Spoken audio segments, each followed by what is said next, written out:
सब तक आ रहा है। तो 1 महीना की तो नहीं कर पाएंगे, आप ही परेशान हो जाओगे मुझसे।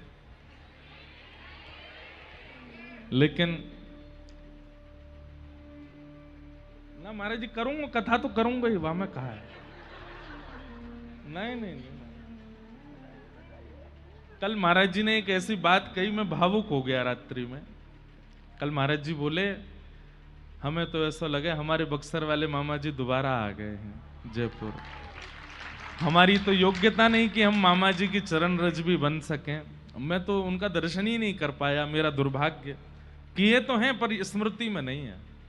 हमारी माता जी पर तो इतनी कृपा मामा जी की, नाना जी ने इतना संग किया मामा जी का। बाबा, हमारे मोहन बाबा आदि सब बताते रहे, बोले आपके नाना जी तो हाथ पकड़ पकड़ के मामा जी को ले जाते थे।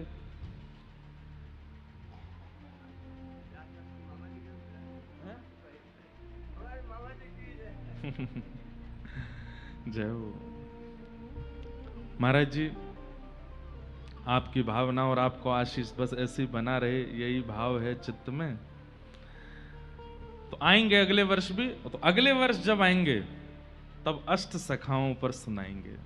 हमारे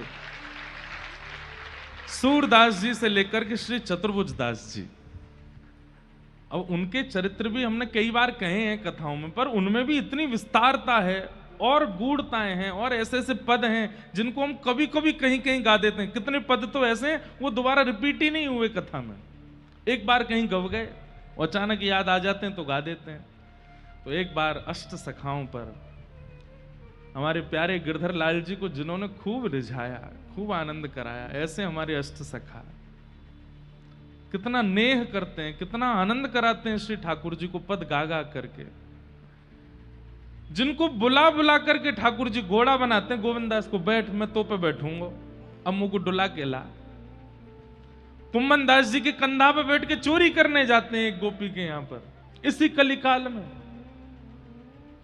एक बात कहता हूं, बुरा नहीं मानना कान पकड़ के, हमारे वृंदावन में जितने भी ठाकुर भये ना, प्रकट है कि विराज गए, पर प्रकट है कि लीला तो इन्होंने ही की ब्रज वृंदावन में।